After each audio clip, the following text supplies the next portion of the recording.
When you're finished making all of your changes and you're ready to open your image into Photoshop, or if you're going to save it even without going through Photoshop, you're going to want to make sure that you pay attention to your workflow settings. This little hyperlink right down here, when you click on this, it will show you all of your workflow options. For color space, I'm going to recommend that we use the Adobe RGB color space for this training series, but there are additional options. For example, if I knew that I was going to bypass Photoshop and instead I just needed to save, 100 images that I wanted to place online, then I might change this to sRGB because sRGB is the most common color space that you would find on the web. If you wanted to make use of a color space that's even larger than Adobe RGB, then we can go ahead and choose ProPhoto.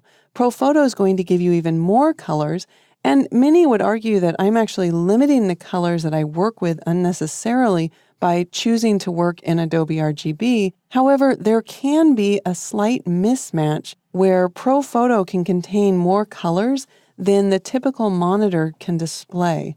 So as a nice compromise, I'm going to suggest that you choose Adobe RGB for the work that you take into Photoshop for this training series. If you're going to the web, then we definitely want to change it to sRGB. As far as bit depth go, I would encourage you to work in 16-bit per channel. There's more information in a 16-bit per channel image than there is in an 8-bit. Now, the files will be a little bit larger, but I think file size is a small price to pay for better image quality. As for the size, if you know that you're going to enlarge your image, you'll want to do that here in Camera Raw as early in your workflow as you can, as opposed to taking it to Photoshop and resampling your image there. If you're working with a RAW file, you will probably see more options than what we're seeing here by default. The reason that we're only seeing the two is that I've actually saved this file as a compressed DNG at a smaller file size. So we're a little bit limited in our options, but you can see that any option that has a plus icon next to it means that Camera Raw will have to sample up the image in order to get that pixel count. The option without one tells me that that is the native size of this file. You might also see an option for a minus, which means that Camera Raw would resample down your image in order to give you that size of a file. In the resolution area here, all you're doing is you're setting a print resolution. So if I change this to 300 pixels per inch, you'll notice that the total pixel count didn't change. I'm just telling Camera Raw how many pixels I want it to put per inch. As for your sharpening options, this is going to depend on whether you're going to take this image into Photoshop or if you're going to just save a number of images using the Save Image option down here in the lower left. If I'm going to take the image into Photoshop, then I don't really want to sharpen it now. I want to sharpen it at the end of my workflow when I'm ready to take my image, whether it's to print on glossy paper or on matte paper, or I would sharpen it for the screen as the last step.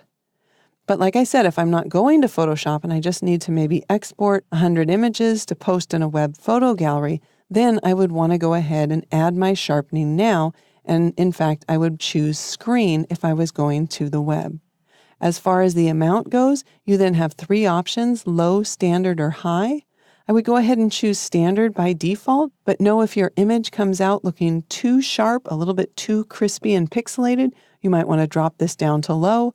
Likewise, if it comes out looking a little too soft, you might want to scoot it up to high. And in later tutorials, we're going to be talking about how you can open your images into Photoshop as a smart object, which has a really, really flexible and non-destructive workflow. But for now, we'll go ahead and leave that unchecked.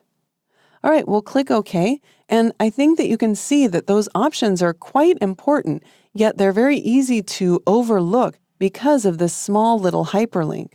So to create the correct file for your workflow, be sure that you check those workflow settings before using the Save option in the lower left, or before opening your files into Photoshop using the options on the right.